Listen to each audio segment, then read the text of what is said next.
Tangerine, she's my queen. I never knew Cookie could be seen as something sexual. Until you tried Oreos.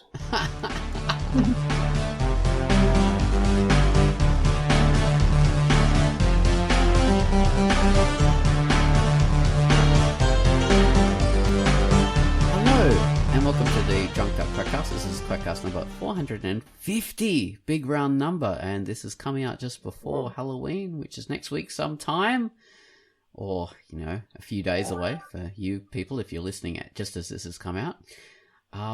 Yes, so we're talking about movie franchises, which we have been for all of this month, but because Halloween is so close, we're going to be talking about, horror movie franchises, and no particular one, just all of them. All of them. All of them. Or a few. But, so, yeah, we have Queen Tangerine is with us. Hello. Hello. And Prince Baines. Hello. Prince Baines. Greetings. So you could see our magnificent Halloween costumes if you look at our Patreon video, which is quite cool. We've all dressed up, which is video number 51, I think. And yeah, you see Tance as the queen with her beautiful purple veil on her throne, me as a skeleton-y character, and Baines being very fluffy, as he normally is. Orange and fluffy. I thought you said floppy. Floppy? As a prince, yes, you should be. That's right. Exactly. Hello. I am the prince. You must bear my every word. So, yeah, we're going to talk about horror franchises, but before we get into that, I have to talk about the feature. Well, Quai does anyway, and Quai is going to tell us about Risk It for a Biscuit. So, would you risk it for a biscuit? Tance is going to tell us. No, Tance isn't. Quai is going to tell us. No, I won't be telling you anything. Yes. Tance is going to keep storm. Okay, Quai, tell us about risking it for a biscuit. Hello, this is QUACKCAST, and the feature I've selected for this week is Risk It for a Biscuit by Funi Urinpa, and it is rated T for teen. Olivia, aka Lola, has finally decided to pay her older sister, Amelia, aka Emmy, a visit after 2 years. The first thing Emmy does is greet Olivia with a breakfast that definitely needs some work in the taste department, which is funny because Emmy is the owner of the local Northam diner. Lola is running away from a lot of things, including her mom and her best friend Lexi. Hopefully, the time spent with her sister Emmy will give Lola the space to figure out why she is trying to break free. The comic creator Rinpa comes from Finland, and the art has a very delicate feel with very carefully selected color schemes to make each page rather unique. Take a break at Northam Diner and read Risk It for a Biscuit by Funi Urinpa, rated T. And that was Risk It for a Biscuit. QUACKCAST, risking it all for a biscuit, as we all do. Alright, next up we have the theme music that Gunwallace has given us, and this week he has given us the theme to a comic called The True Face. The True Face. It's a comic by Marco Carosi, and it's rated E. So, The True Face.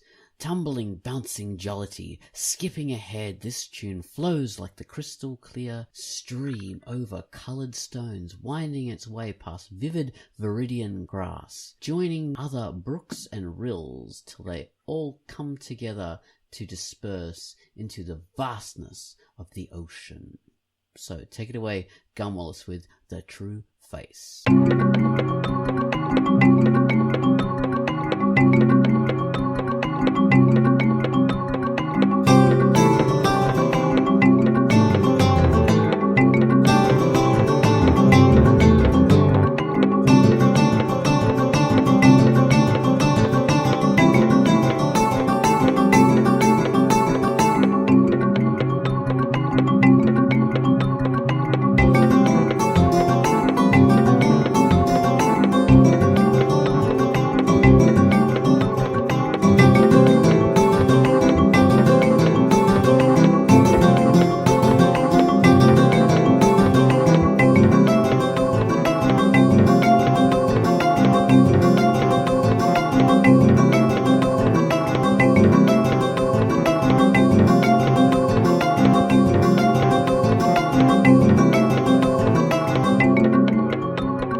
And that was a theme. Gumulus doing The True Face. Thank you very much for that, Gumulus. Good comic too. Read it. Yeah. Bellissimo. Or Marco Carossi, I think that name is. Sounds very Italian. Okay. Enjoy that. Alright, so next up we have the QUACKCAST as a whole. Horror movie franchises. Is it just horror movie? I remember there used to be like the whole thing used to be like horror movie, ghost movie, or thriller or something. Now it's just all horror. Horror is the franchise. Supernatural, I think, as well. Supernatural thriller. But now we just say horror, don't we? I mean, we have slasher movies, but they're horror. Do people still, in terms of movies, like, are people still hesitant to say they're in a horror movie? Remember, like, a few years ago, whenever an actor was promoting a horror movie, they'd be like, "Oh, it's more of a thriller. It's not really horror." Yeah, you're right. I think everybody would say that. I definitely think they used to do. They don't do that anymore, but they did do it because there used to be like tiers of things. Like, oh, if you were in a thriller or something like that, you were looked on as being, more highly regarded. Whereas horror movies were like, the living in a van kind of thing, that was the crap kind of tier. And as well as being a TV actor as well, that was again seen as being a bit crap. Yeah. Compared to being a movie actor. And similar in the sense that, I want the money that comes from horror movies because they're really profitable, but we're still embarrassed that we're doing a horror movie. It's like, get over yourself. That's a pet peeve of mine. Well, they were. It's like you're embarrassed, but you want the money from it. Yeah. They were very low budget for a long time and not seen as being as good as other movies, but now we know that they're completely a legitimate franchise and just as good as any other movie type. And I think it's Blumhouse Productions in movies that does, they sort of found a nice balance. So they have a sort of a fairly or a very low budget approach to their movies, and they do very well. Okay. People like horror. Yeah, there's even a market for bad horror movies, and always has been. So, although this is a side note to the franchise conversation, but it used to be like these highly regarded filmmakers would take on horror stories and make classics. Like Brian De Palma made Carrie, and of course Alfred Hitchcock made his stuff, and and they weren't looked as Stanley being... Kubrick making The Shining and stuff like that.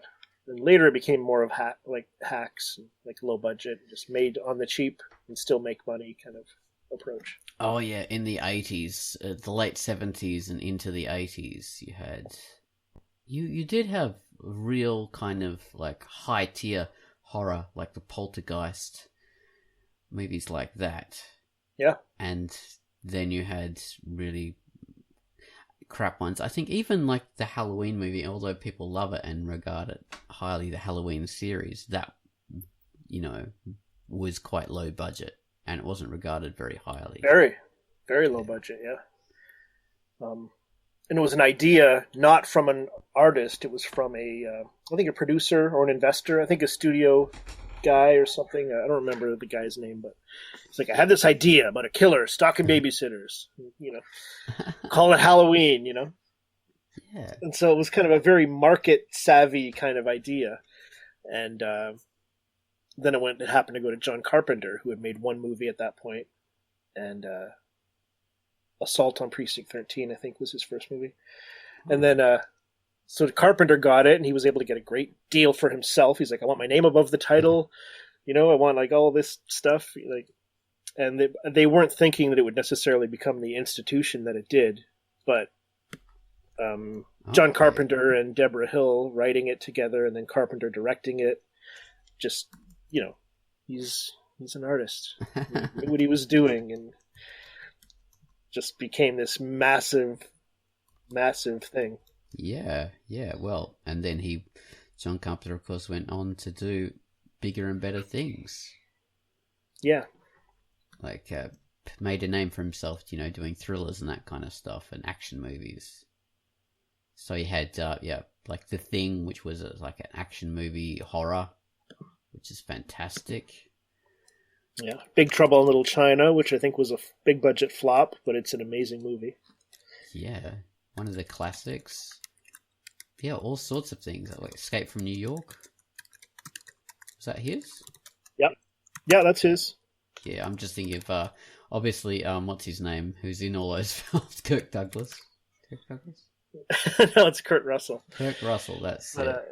Kurt, for the T. Kurt. But you're close. Kirk Douglas. Kirk Douglas.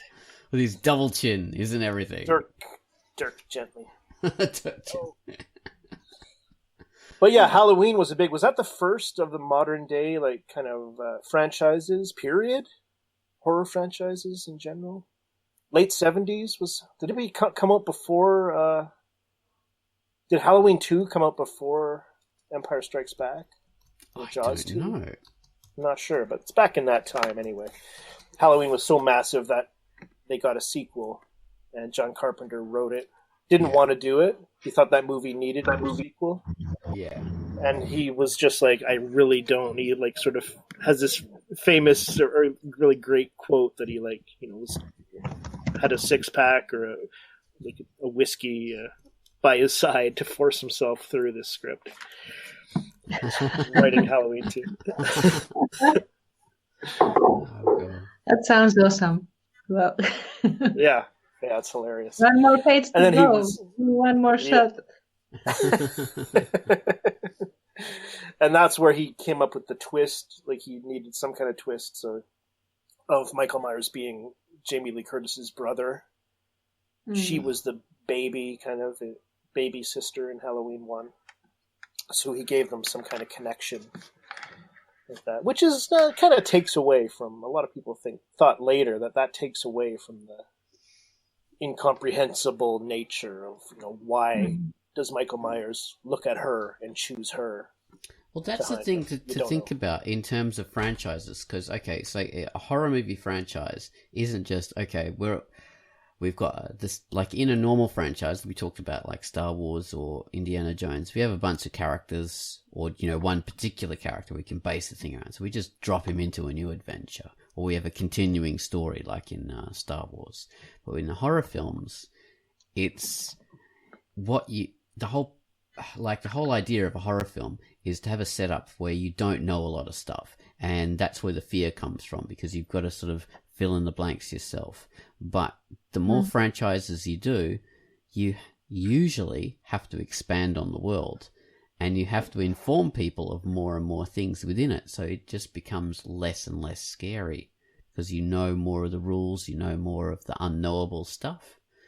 So that's one of the hard kind of parts of a lot of horror films. And they become, because horror survives on a lot of tropes, so the tropes have to be subverted in order for things to remain fresh. And that's what leads to, like, movies spoofing themselves and, being rather silly, like, say, the Nightmare on Elm Street films, where, okay, he comes into people's dreams and he kills them, and eventually they learn that they can sort of take on the powers and they can kill him.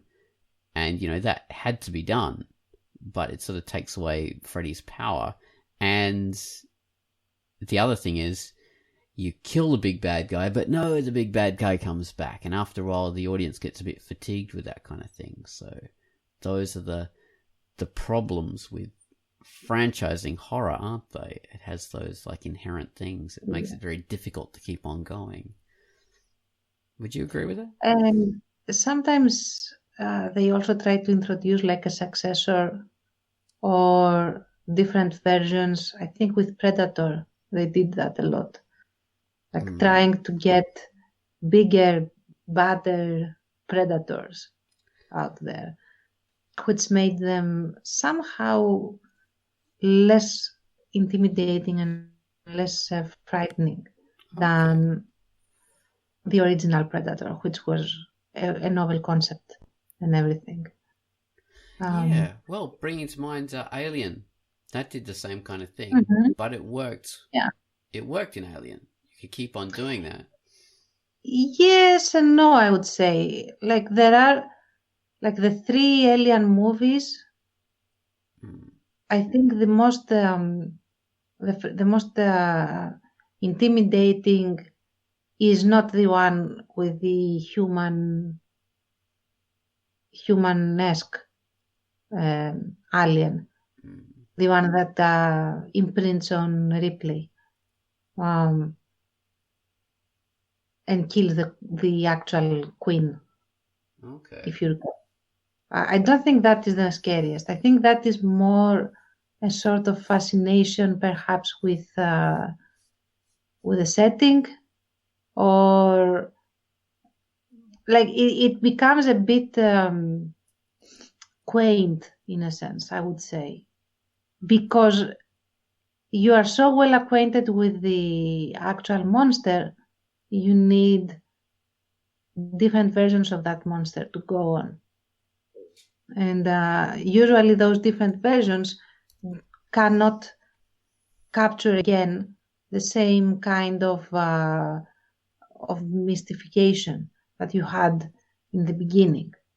The first one, where you barely see the monster, is a lot more psychological as well. It's not just the visual gore and things like that. The second one as well, that focuses a lot more on Ripley as a badass, character. Again, expands more on Ripley than on the monster, at least as far as I remember. Yeah. And the monster remains a mysterious, threatening source, which is awesome.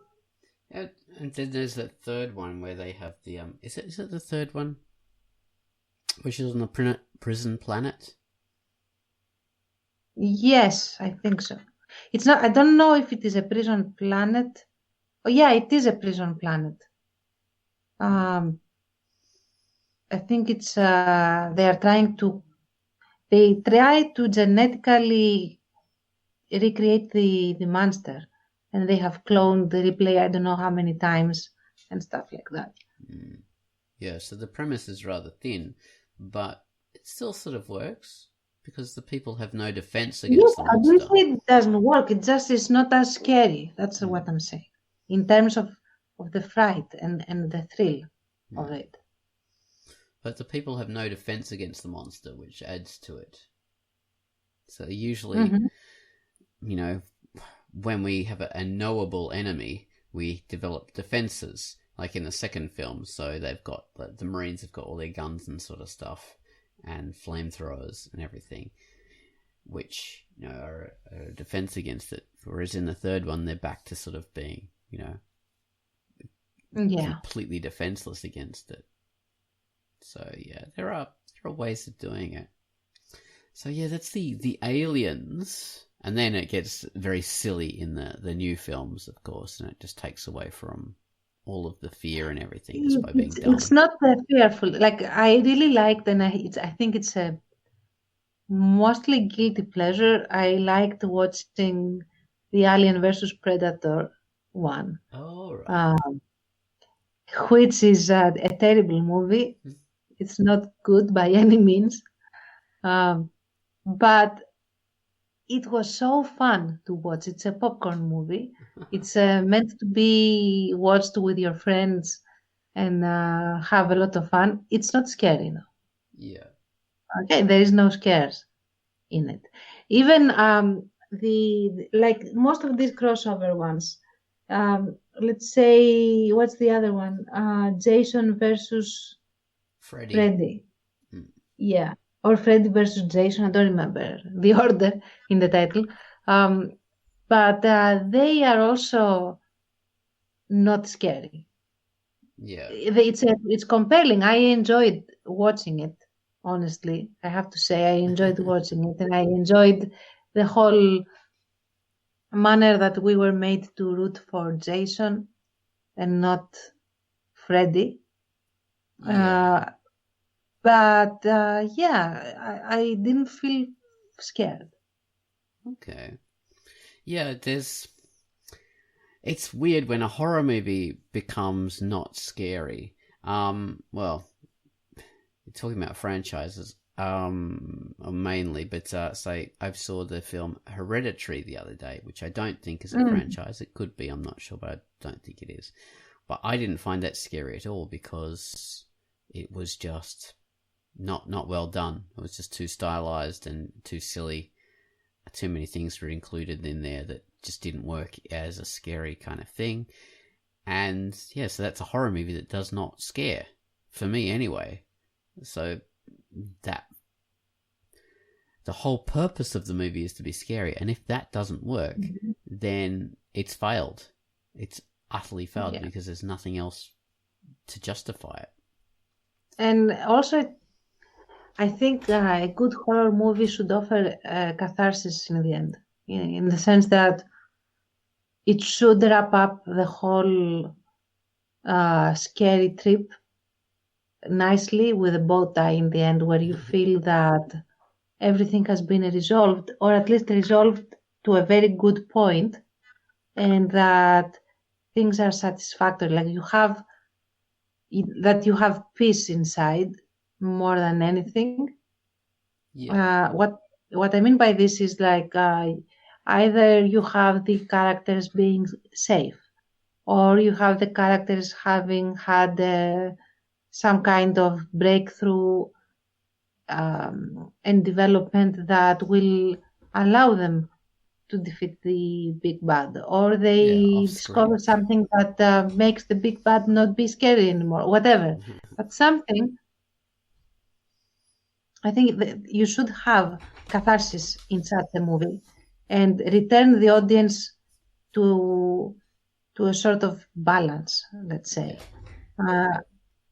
Otherwise, I don't think that it's a good enough movie. Like, I think that it will serve a different purpose if they don't do that. It's going to leave people slightly distressed and unhinged, maybe. I don't know. I wouldn't recommend it anyway if it doesn't have a catharsis. Well, for a franchise, though, you have to have the I mean, they do traditionally. What they do is, well, you have to have something to carry on to the next film. So, in order to achieve that catharsis, we have like the big monster is sort of seeds to be beaten, but then we have like a hint that maybe he's not, maybe he can come back, and that's usually the best way to do that. But really, you don't even have to do that. You can just have reasons for him to come back or her to come back in the next film, which can work sometimes. Like maybe like it was a spirit and it was released because someone did some chant or whatever, and or a demon that was released because someone did a ritual, and then the whole film is about defeating that demon, and then in the sequel it's some silly person released the demon again by doing the same ritual, which it could absolutely be that. So whatever they did, I'll go on. You could have different ways of releasing the big bad again and again. And the thing is that you don't have to explain the monster away. Go back to what we were saying about when you are forced to explain the monster, it becomes less frightening. There are two ways to remedy this. The one is that even if you know what makes the monster tick, it's still very scary. Like if I know the avalanche comes down for so and so physical reasons, that doesn't make the avalanche any less frightening, because it retains the qualities of unavoidability, relentlessness, something that cannot be avoided in any way, and so you can have the same kind of terror, let's say. Or you don't explain the monster and you just explain some ways of releasing the monster or some sort of thing like this. So the monster is again something not very specific, but for example, that if someone stares at the mirror 3 times and says Bloody Mary, I don't know, it happens. Candyman. So, what? Candyman. Yeah. Anyway, every culture has a different name that you are supposed to say. So again, the monster itself doesn't need to be explained or defined. Only the trigger. But one of the And things then that you can have sequels. one of the things we did touch upon though is the fact that horror movies in a franchise often tend to evolve, which not only is a consequence of, explaining whatever, explaining the history and making it less scary, but not obviously, but a lot of the tropes get used, as I said before, and you sort of understand them, which forces you not to be able to just repeat the same movie over and over and over again with different characters. And the story really has to evolve. And so a lot of horror franchises have gone through this kind of form where it becomes a very different movie by, the third or the fourth one in the series. And I think the Nightmare on Elm Street ones are a good example of that. I haven't seen all the Friday the 13th one or Halloween, but I imagine they sort of do the same kind of thing. They turn into very different kind of movies by the third or the fourth or the fifth or the sixth kind of thing. You've seen them, Baines, haven't you? Yeah. Like I said, I haven't seen all of the Halloween. I might have seen all the Halloweens, but I don't remember them well enough to know. But I know they change a lot after the first two. Part 3 is a completely different story because they were trying something. There was no Michael Myers in it. It's not a slasher movie. They did something completely different, and it didn't really fly. So they brought Michael Myers back for Part 4, which was a pretty good movie. And then after that, I think, is when they started trying to explain Michael Myers. There was some kind of cult who raised him from the dead, or who created him, or something. There was some kind of crazy story like that, and it kind of goes all over the place. Friday the 13th, like we talked about on the Patreon video, kind of in tone and in the mechanics of it stayed the same for a long time before, maybe part 9, something like that. They did something completely different. But for a lot of it, to varying qualities, they were doing the exact same movie, basically. And that, for some reason, works. I don't know. There's something about it that just works. And Tense had some insights on that on the Patreon video. Nightmare on Elm Street got more comedic. Hellraiser went all over the place. Leprechaun was just always kind of terrible. Just changed the settings. Yeah, Leprechaun, I think, was like a very elaborate troll series movie. Right. Troll movie series. Like, so you wanted horror? Here you go. There's your horror. Yeah, exactly. Horrific, but not in the way you think. Well, Chucky is one that sort of is the same kind of thing as that, but oh my god, yeah. Yeah, I haven't seen a lot of them. I've actually seen the newer Child's Play, not the different version with Mark Hamill as the voice, but so the other new ones, like Cult of Chucky and the other one, and they were pretty scary, surprisingly. They had a nice horror tone to them, as silly as the whole idea is. Yeah, a doll come to life, the most inoffensive, weak kind of possible enemy you could face, being so scary and evil, which works. They have to crowbar the victims into being extra vulnerable to make it work. That's what's kind of weird about it. Yeah. And that is a trope in a lot of horror films, to have things with like children to be scary. Not necessarily like a doll, but children are the horror part of it. Because Children of the Corn. Right. Village of the Damned. I don't know if Village of the Damned had a sequel. I don't think it did. But yeah, Children of the Corn. Yeah, which is directly related to that, I think. Well, not directly related, but thematically related.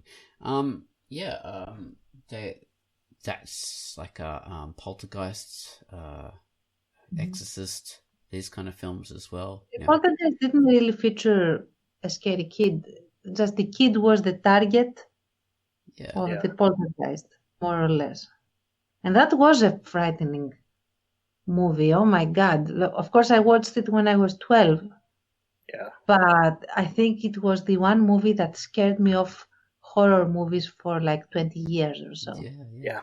And I didn't see any ever since. Scared me too. I hated that. Well, for a franchise that has changed a lot that I really love is Tremors. Right. Yeah. So that is very different franchise to franchise, and they just completely, change. So in the first one, we have these monsters. They call them graboids, which is a stupid name, and it's deliberately meant to be so. These big kind of burrowing worm kind of things, like the dune worm, but a bit smaller than that, and they just burrow up out of the ground and drag people down and kill people and stuff like that, and they're pretty effective as scary monsters. But the team of heroes eventually find ways to avoid them, and that is what is the interesting and fun bit of the film, finding out about the monsters and finding ways to avoid them and kill them. And in the second film, what they do is all that's out of the window. The heroes are faced with the monsters again, but they're using their everything they've learned from the last one, and they think, oh, that'll help. We'll just, destroy the monsters the same way we did last time. We're fine. But no, the monsters are completely different. So none of their techniques work. So they're vulnerable to the monsters again. So that was a clever way of doing it. And the third film, they went a bit too far with that. Now the monsters, they can fly and they can breathe fire, and you start to think, yeah, it was fun sort of finding out ways against the monsters, but now you've just gone crazy. And the fourth film takes it back in time into the Wild West. So the fun of that one is not only do you have the original monsters coming back, but you have all your favorite characters in the Old West and having them in a completely different setting, and having that kind of humorous, scary horror in a world that's not our own. How do cowboy people cope with monsters? Gun-loving cowboy people. So Neat idea. I haven't seen it. That would have been neat, actually. Yeah, I'll check it out. Yeah. I loved it. Well, especially after watching, the other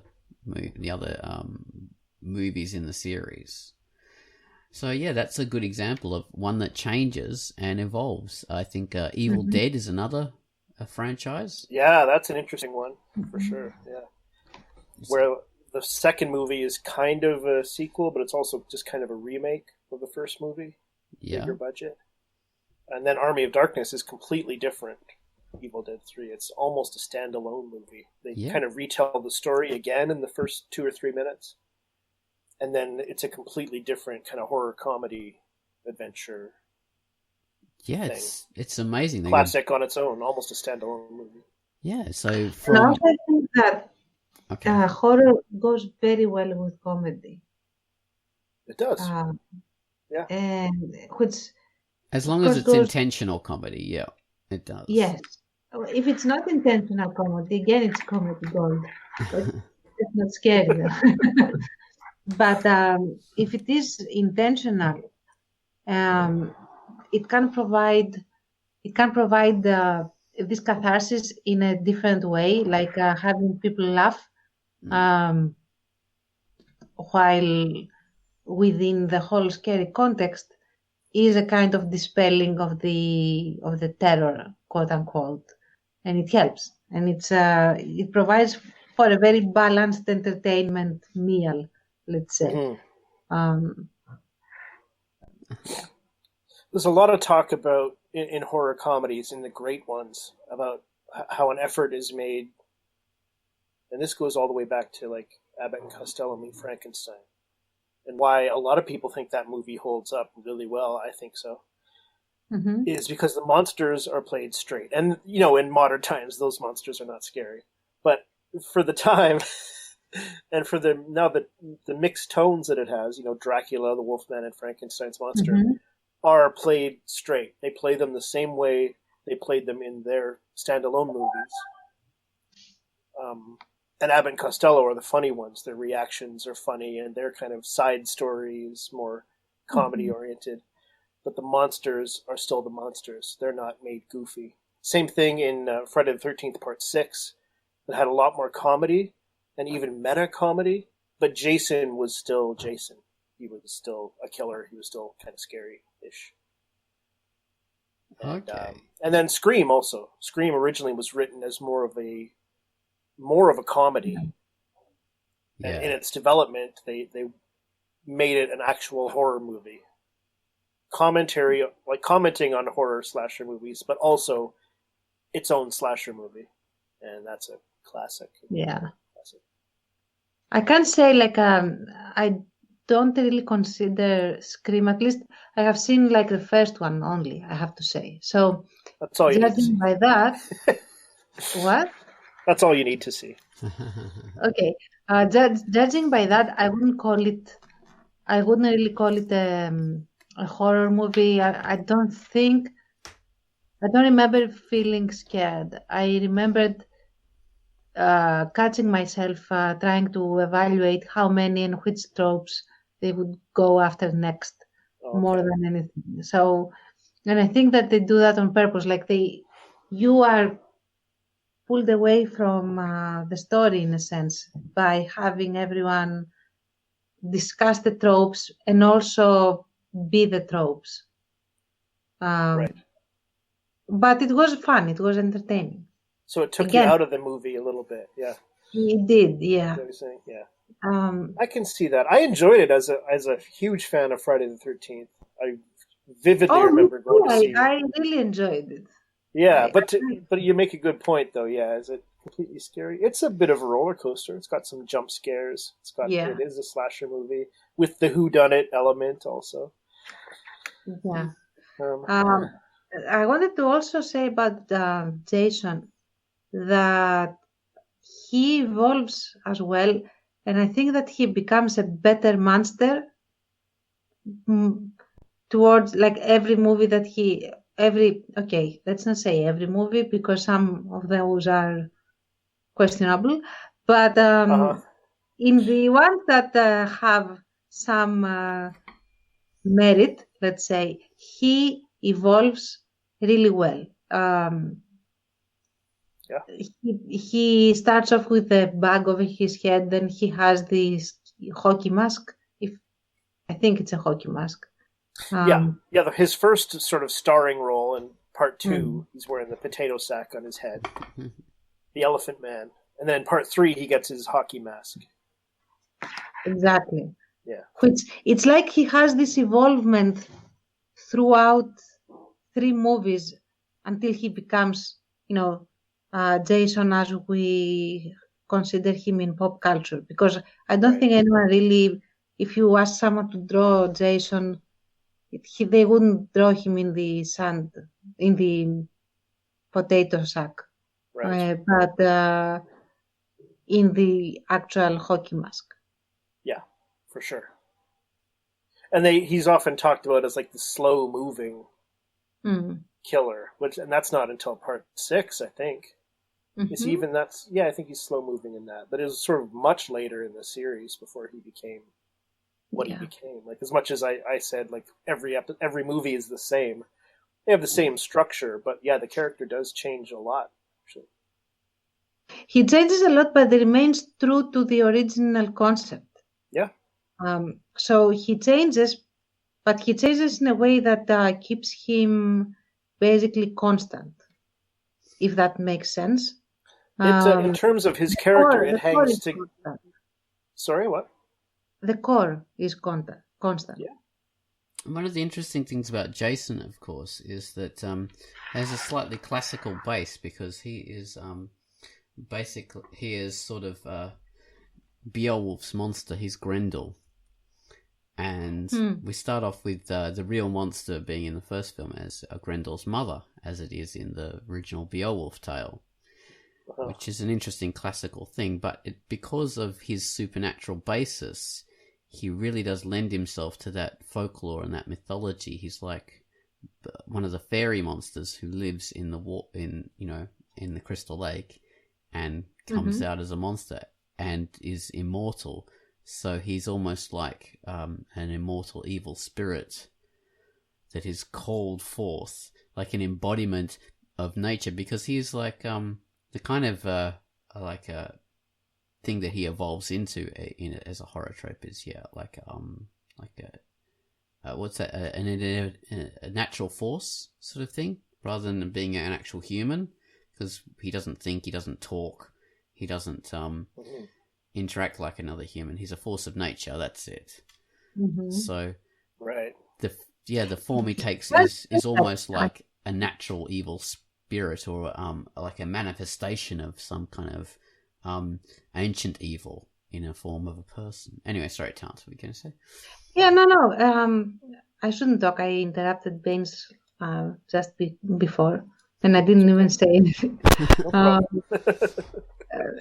But yeah, I think Jason thinks, but we have to sort of consider it in retrospect that he probably had to design some of the things in order to happen the way he wants them to. Yes, Like, the murders are quite elaborate often. yeah, he sets up not booby traps, but he sets up his victims a lot. At least I remember him sort of waiting for them to walk into his trap, and the trap is very flamboyant in its own nature. Yeah. So Yeah, In the early movies, especially, like there'd be a final act taken from the first Halloween movie, where where the last character suddenly sees all the dead bodies. They're all falling out of closets and dropping out of the ceiling, and it's like, oh wait, yeah. Jason set all this up. I guess. And you have to imagine him like very meticulously going to set up, okay, I'm gonna put this body in the closet, and then I'm going to nail this guy up in a particular position. And okay, that's going to really mess up the main character, because she's going to step here, and then this is going to jump out at here. Like that takes a lot of programming and orchestration. So yeah, so you almost have I'm just going to come out of nowhere and kill everyone until there's one person left, and then I'm really going to scare them. But you almost have to run think around the house. in order to justify it and still think of it in terms of horror and not comedy, you have to start thinking, well, did the character actually set that up themselves? Then it sort of lends itself more to comedy. Or do they just end up that way because of like the horror surrounding everything, like the rules of horror? Maybe it's just like some kind of supernatural thing pushes them into all these positions. You don't really know, or you don't really think of it that much, do you? Those setups. No, those are thoughts that you got really garbled there. Please go on. Okay. No, I was just saying I couldn't hear any of that, or I would comment, but it all got all really distorted for me. Oh, it was a nonsense point anyway. Probably best. No, I was going to comment on that comment, so it's okay. Yeah, go for it. I just wanted to say that most of these thoughts are thoughts that you make quite a bit after the movie. Like it's done when you are, looking through the fridge on the next day, and it hits you like, okay, well, so how the blip did he do this? Yeah, fridge logic, as they say. That's what it means. Exactly. I think Pit Face's idea was he had a clever sense of humor, and this was his idea of jokes. Haha, you think your boyfriend's alive, but no, it's just a head. We would also, I remember my brother and I watching these movies as kids on video, and really like just belly laughs in the last act. With all the bodies popping out is one thing, but also Jason being invulnerable for the whole movie, can kill anyone he wants. Now when he faces the final girl, he's chasing her around, she's kicking him in the crotch. He's slipping, he's falling. It was like so funny even at the time, but for some reason it didn't take away from loving the series, No, not at all. Added Because to it, in fact. Yeah. I think, that by that time, you really want the survivor to survive and fight back. You have had Right. your fill of victimhood. So now you want to see the hero emerge victorious and fight back Yeah. and be the one that, prevails. Yeah. It's sort of just it does that template perfectly. Yeah. At the end, you're waiting for a win. Yeah. Okay. You're waiting for for people to prevail. Yeah. Which So is is it a why... mistake, like to? Oh, sorry. Go ahead, and then I'll do No, something else. say that because I was going to segue somewhere else. So. Oh, okay. But the idea of, do you deepen the story and continue the story? Because I haven't seen them all, but the old Universal monsters had series. Like you had Frankenstein, and then you had 3 or 4 sequels. You had Wolfman with like 4 sequels. Dracula kind of went all over the place, but he did have sequels with different vampire characters. And there was continuity to it. The characters would pick up where they left off in the previous movie, which is impressive, for back then. They would continue the story, and there's like crazy stuff started happening. Frankenstein had a brain transplant. Igor's brain was put into his body, and then in the next movie he would be Igor talking. So it was like pretty interesting. Rather than just making the same movie over and over with different victims, they continued the characters. And eventually things got so snarled that they abandoned that a little bit, I think. By the time of Abbott and Costello Meet, they were kind of just... they abandoned some continuity and kept some. I think the Wolfman in particular had a whole story, and he was even... I think he did 5 movies, and he was cured at the end. Oh. And then they abandoned that for a later sequel. But you could say, well, that sequel took place before the end, somehow. But I got to watch the rest of those. I've only seen the first one. The same guy playing him all through. Larry Talbot, played by Lon Chaney Jr. That's also very impressive. It's kind of cool. Lon Chaney Jr. But anyway, so the point I was trying to make, though, do you continue the story, or is it better to sort of just say, okay, it's just a new set of victims, exact same killer, with maybe some modifications?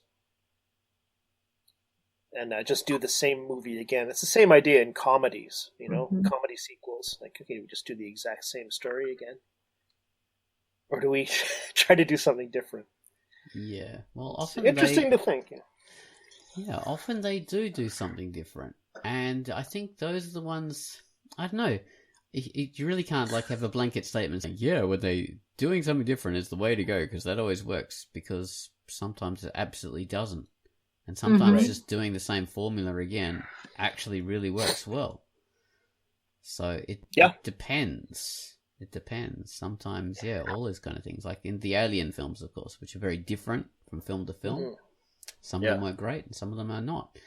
And I would also say that it really depends on the type of monster that you have and the way that you intend to continue it. Because some monsters are not supposed to be developed and have a development of a story and or have some kind of journey. They are there to be the reason everyone else is having a journey. Right. Whereas others can definitely be the ones that have the story, and the others are like peripherals and stuff. But it takes, I think, a special category for either of the two. And you should be I'm saying, like when you are considering sequels and stuff like that, you should keep in mind that the nature of the monster is the one that can determine whether you develop it or leave it as is. Yeah. Yeah, there's not a standard answer, Well, okay, I wanted to write a movie where the Blob goes to high school. That's just a sad thing. Imagine if Jason went to high school. Yeah. Got a bad grade. The web series in that. Oh, really? Oh no, there's an idea in that. I mean, that's a good idea. Oh, okay. All the horror characters together in high school. There's Jason, there's The Thing, there's It. The Thing. And all the teachers are ghosts, so they are unkillable and That's unspeakable. right. So that's the only way that they can be actually educated. Yeah. There's been animes that sort of take on that kind of thing, and sometimes all the animes do is just turn everything into an ecchi comedy where all the girls love a human normal boy, and they just ruin any credibility they would have had. Right. They just fail totally. But I was going to say, like, one of the things that I liked is, say, the Hellraiser series where you have lawful evil, which I sort of touched on in the Patreon video. We're all dressed up. But say that idea of like a horrific character and horrific world where the demon, the evil character, still abides by his own rules, and which makes it a lot more. It doesn't make it less scary, but it makes the world more survivable. And it's also, there's justice in that world, even though it's a totally evil character that will takes sort of pleasure in like torture or torment or whatever. And that's quite interesting to me. Like, there's the whole silly idea of what I don't like about like the Twilight Zone kind of series, where you'll be punished for doing something completely silly. Oh, you said you don't like fat people, you're going to be incredibly fat now. Ha ha ha. That's your... The ironic punishment, yeah. So ironic punishment, they're stupid. But actually, like, okay, I opened the puzzle box or whatever, and now, because I wanted to know what the secret was, and I wanted the ultimate pleasure, and that is actually some kind of devilish torment, but you voluntarily go into that world, and now you're part of it, or this girl was tricked into it, but still, that's the rules of the world, and she can get out of it by following another set of rules. And that is interesting to me because it's horror, but it's not completely like just a random slasher. Like the Halloween films or Friday the 13th, they have their own kind of appeal, but then it's sort of similar to being hunted down by a random serial killer. Whereas in like Hellraiser and some other things, it sort of fits into that child logic about, oh, what if I cover my head with a quilt? Then I'll be safe from the monsters. Or if I run away and don't look at the darkness, then they won't be able to get me. But if I do this, they will. So those kind of horror movies, that's with appealing. Those rules, yeah. They have and Nightmare on Elm Street also, like Freddy is all powerful in dreams when you fall asleep. But there are ways, if you can find a way to bring him into the real world, then he's beatable. Yeah. Which I find that's intriguing. And I think the Hellraiser ones, they very notably fail in, for a lot of reasons, after the first two movies, because, mainly they break the logic of the world. They just throw it out the window. Oh, there are no more logic, and we just turn it into the standard. Oh, anyone can die randomly for any reason, whenever. And, it doesn't matter anymore. Yeah. Which... That's the whole point of that kind of world. It's just wasted. So no wonder it's going to One of the problems with Leprechaun, too, I mean, it's probably regarded as a pretty silly series anyway, but is that he's omnipotent. Oh. If he decides, if he shows up, it's like there's absolutely nothing you can do because he's a god, basically. He can do anything. So how do you beat him? He gets...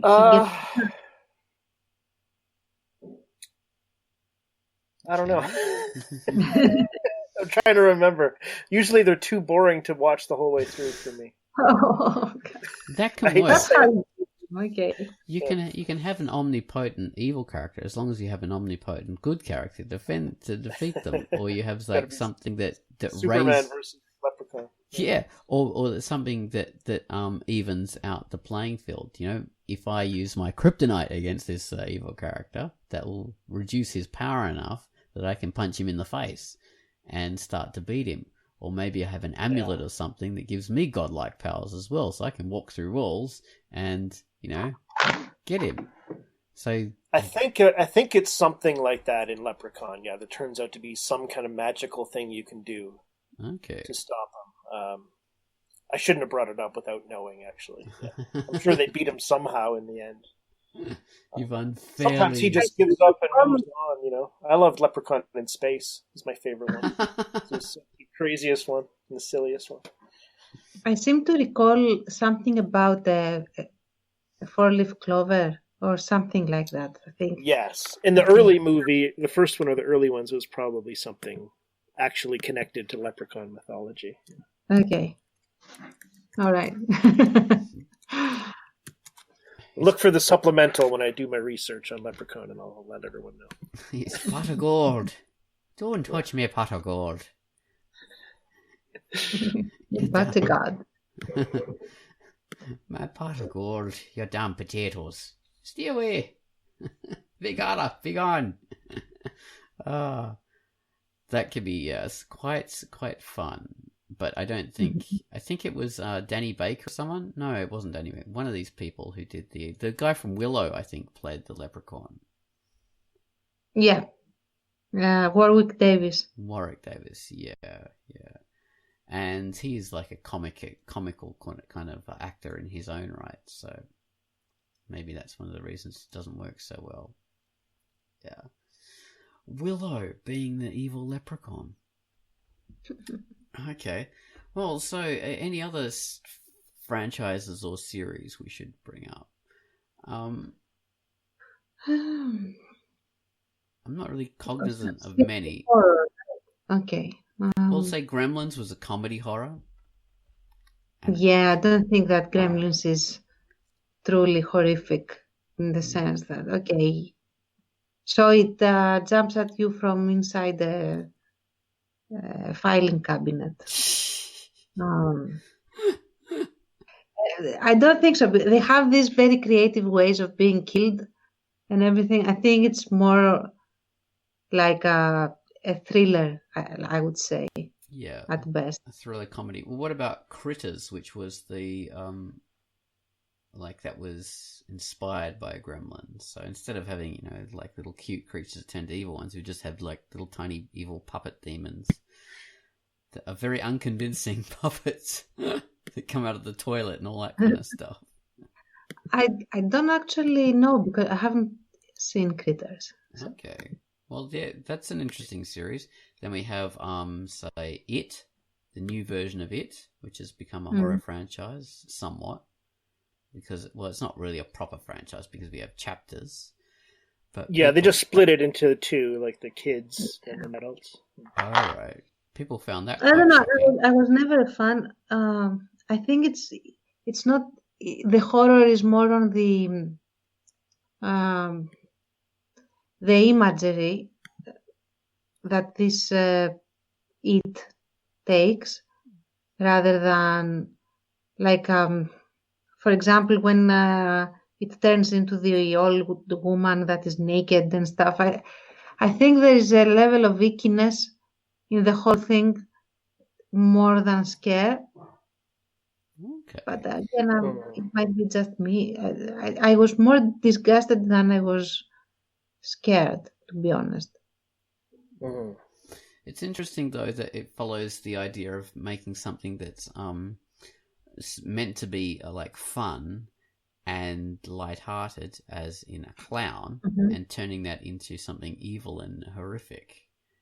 Yeah, which made for some quite striking scenes in the first It movie with Tim Curry.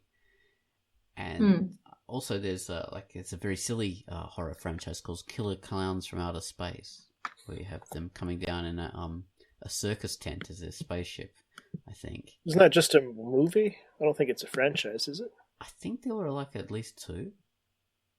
I don't know. I thought. Well, if it's not a franchise, we have to strike it from the record. Strike that. Objection, Your Honor.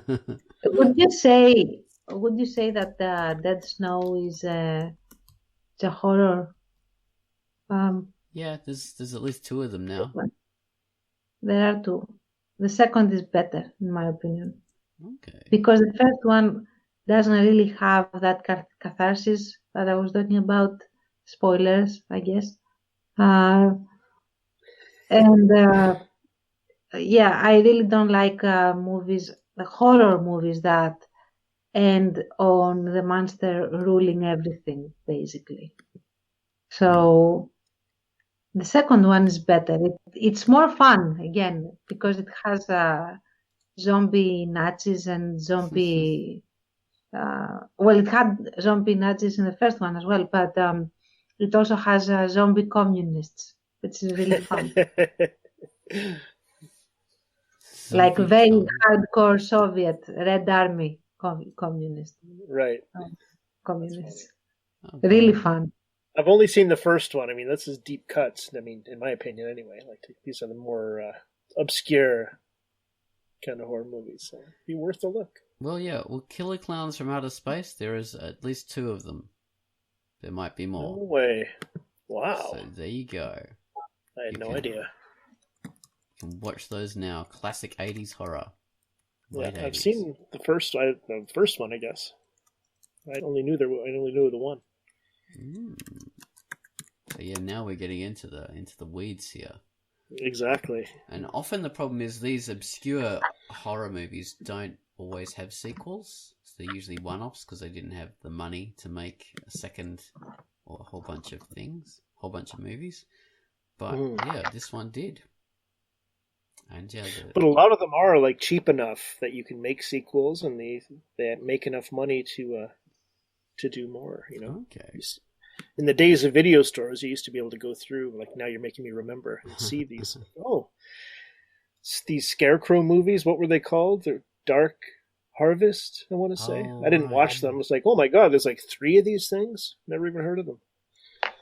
And all the Gremlins ripoffs, like Critters and Ghoulies and Ghoulies, yeah, stuff like that, had sequels. That was what I was thinking of. Ghoulies, yeah. Terrible puppets, but still funny. Well, I know how Killer Clown's interestingly got made because it was written by 2 brothers and it was produced by 3 of these brothers, and 2 of them actually wrote it. So a lot of these things are like passion projects and made by brothers or families and stuff like that. That's great. Yeah. So we're coming to the end of our hour here. Well, thank you guys for talking about these horror franchises. It's been interesting. It has. That was awesome. Really neat. And our costumes were fantastic, so I hope people will be able to look at our Patreon videos and see those. They should. We only do this once a year anyway. So Exactly, so you're missing out. All right, thanks for being on the QUACKCAST, guys. See you next week. Bye-bye. Bye. Bye. Bye. Bye. Bye. Bye. Bye everything.